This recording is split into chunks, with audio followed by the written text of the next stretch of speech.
संभाला है vice chancellor के तौर पर, क्या कहेंगे? बड़ौदा हमेशा से संस्कारों की नगरी रही है, कला की नगरी रही है। हमेशा से मेरा जुड़ाव बड़ौदा से रहा है, यहाँ के संस्कार और यहाँ की कला संस्कृति को देखते हुए। सबसे पहले तो मैं महाराजा सयाजी राव को एक बार स्मरण करना चाहूँगा, जिन्होंने इतनी अच्छी शिक्षा नगरी की स्थापना किया। ऐसी शिक्षा नगरी की जिसका हम लोग पहले काफ़ी समय पहले जब भारत विश्वगुरु हुआ करता था, उस समय हम लोग नालंदा, तक्षशिला, विक्रमशिला की बातें करते थे।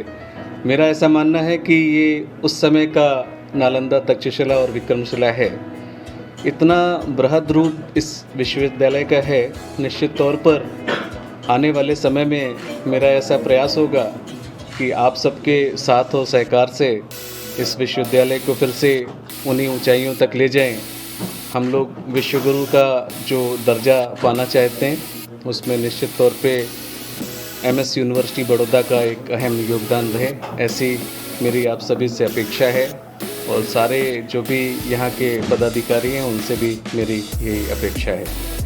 इसके साथ ही मैं ऐसा भी कहना चाहूँगा कि हमारे माननीय प्रधानमंत्री श्री नरेंद्र भाई मोदी और हमारे गुजरात के मुख्यमंत्री, शिक्षा मंत्री, सभी का ऐसा प्रयास है कि जो नेशनल मिशन हैं हमारे, हम उन नेशनल मिशंस को, वो चाहे डिजिटल इंडिया की बात हो, वो चाहे स्टार्टअप की बात हो, वो चाहे मेक इन इंडिया की बात हो, इन सारे मिशंस को हम लोग बुलंदियों तक ले जाएं और भारत को आत्मनिर्भर देश बनने में जो भी एमएस यूनिवर्सिटी बड़ौदा का योगदान हो, उसमें निश्चित तौर पे हम लोगों को जुड़ना चाहिए। सर, नेक की टीम यहाँ आ रही है रैंकिंग देने से पहले, और जिस प्रकार से पूरी तैयारी हो रही है, अब तो आपने आज ही चार्ज संभाले, क्या लग रहा है किस प्रकार की रैंकिंग यूनिवर्सिटी को मिलेगी? बहुत ही आपका अच्छा सवाल है, मैं ऐसा कहना चाहूँगा।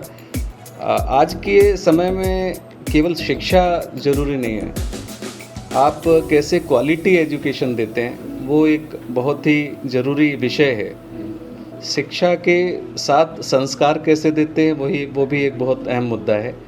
नैक या जो भी रैंकिंग NIRF की बात करें या जितने भी रैंकिंग क्राइटेरियाज़ हैं, इन सभी का एक ऐसा प्रयास है कि उनके माध्यम से आप शिक्षा की गुणवत्ता बढ़ा सकें।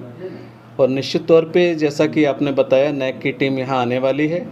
मेरा प्रयास यही होगा कि जो भी हम लोग मैक्सिमम योगदान कर सकते हैं, सबके साथ मिलकर के, सभी लोगों के सहयोग से, सभी का ऐसा प्रयास है कि जो नेशनल मिशन हैं हमारे, हम उन नेशनल मिशंस को, वो चाहे डिजिटल इंडिया की बात हो, वो चाहे स्टार्टअप की बात हो, वो चाहे मेक इन इंडिया की बात हो, इन सारे मिशंस को हम लोग बुलंदियों तक ले जाएं और भारत को आत्मनिर्भर देश बनने में जो भी एमएस यूनिवर्सिटी बड़ौदा का योगदान हो, उसमें निश्चित तौर पे हम लोगों को जुड़ना चाहिए। सर, नेक की टीम यहाँ आ रही है रैंकिंग देने से पहले, और जिस प्रकार से पूरी तैयारी हो रही है, अब तो आपने आज ही चार्ज संभाले, क्या लग रहा है किस प्रकार की रैंकिंग यूनिवर्सिटी को मिलेगी? बहुत ही आपका अच्छा सवाल है, मैं ऐसा कहना चाहूँगा। आज के समय में केवल शिक्षा ज़रूरी नहीं है, आप कैसे क्वालिटी एजुकेशन देते हैं वो एक बहुत ही ज़रूरी विषय है। शिक्षा के साथ संस्कार कैसे देते हैं वो भी एक बहुत अहम मुद्दा है। नैक या जो भी रैंकिंग NIRF की बात करें या जितने भी रैंकिंग क्राइटेरियाज़ हैं, इन सभी का एक ऐसा प्रयास है कि उनके माध्यम से आप शिक्षा की गुणवत्ता बढ़ा सकें। और निश्चित तौर पे जैसा कि आपने बताया, नैक की टीम यहाँ आने वाली है। मेरा प्रयास यही होगा कि जो भी हम लोग मैक्सिमम योगदान कर सकते हैं, सबके साथ मिलकर के, सभी लोगों के सहयोग से, हम लोग नैक में अच्छे से अच्छा रैंक लाएं। और जो भी SSR सबमिटेड है उसमें तो कुछ भी सुधार नहीं हो सकता, लेकिन ये एक निरंतर सुधार की प्रक्रिया है। आने वाले वर्षों में हम लोग प्रयास करेंगे कि हम लोग और अच्छी रैंकिंग नैक में ला सकें, और NIRF जो रैंकिंग है उसमें भी हम लोगों की सहभागिता हो, हम लोग अच्छे से अच्छा रैंक लाएँ। परिमल सर ने बताया नेक के लिए 25% काम कर रहे हैं, 25% काम जो करना है वो आपको करना है। देखिए इसमें क्या होता है, ये कोई भी काम एक अकेले का काम नहीं होता, ये हमेशा से एक टीम वर्क होता है ना।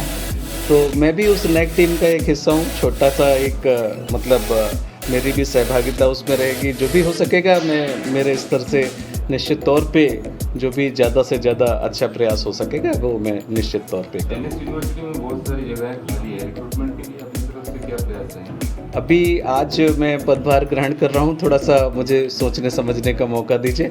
अभी मैं आने वाले दिनों में धीरे धीरे जैसे जैसे मुझे समझ में आएगा, लेकिन निश्चित तौर पे मेरा ऐसा मानना है कि शिक्षक किसी भी विश्वविद्यालय का आधार स्तंभ होता है और शिक्षक के बिना कोई भी विश्वविद्यालय आगे नहीं बढ़ सकता। और गुणवत्ता युक्त जो भी शिक्षक होंगे उनकी भर्ती आने वाले समय में जब भी होगा सरकार के सहयोग से निश्चित तौर पे हम लोग करने की चेष्टा करेंगे। सर, शिक्षा विभाग ने जवाब मांगा है यूनिवर्सिटी से। थैंक यू बहुत जी, उस पे कॉन्टेक्स्ट बात नहीं है। जो है आपको बताना चाहूँगा, हमेशा से मेरा विषय रिसर्च की साइड रहता है। मैं जहाँ भी रहता हूँ, जिस भी पहले के विश्वविद्यालय में जहाँ पे भी वाइस चांसलर रहा, रिसर्च में निश्चित तौर पे मैं गुणवत्ता सुधारने का प्रयास करता हूँ। और नेक का जो क्राइटेरिया है, आप लोग जो रैंकिंग की बात कर रहे हैं उसमें 250 मार्क्स जो हैं वो रिसर्च, इनोवेशन और एक्सटेंशन एजुकेशन से आते हैं। तो इन तीनों पहलुओं पर हम लोग प्राथमिकता देते हुए आगे बढ़ेंगे। बड़ौदा जो शहर है यहाँ पर बहुत सारी एमएसएमई इंडस्ट्रीज़ भी हैं, उनके सहयोग से वो कैसे हमारे विद्यार्थियों के लिए उपयुक्त हो सकते हैं, कैसे महत्वपूर्ण हो सकते हैं, इस बारे में भी मेरा एक प्रयास रहेगा कि मैं हर तरह से यहाँ के जो लोकल इंडस्ट्रीज़ हैं उनके साथ भी कोलैबोरेशन करूँ।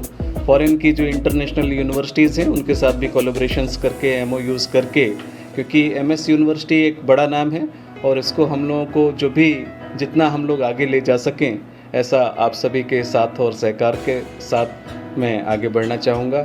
सरकार की जो भी अपेक्षाएं हैं, जो भी एमएस यूनिवर्सिटी की अपेक्षाएं हैं, उन अपेक्षाओं को पूरा करने का प्रयास करूँगा। Thank you sir, thank you.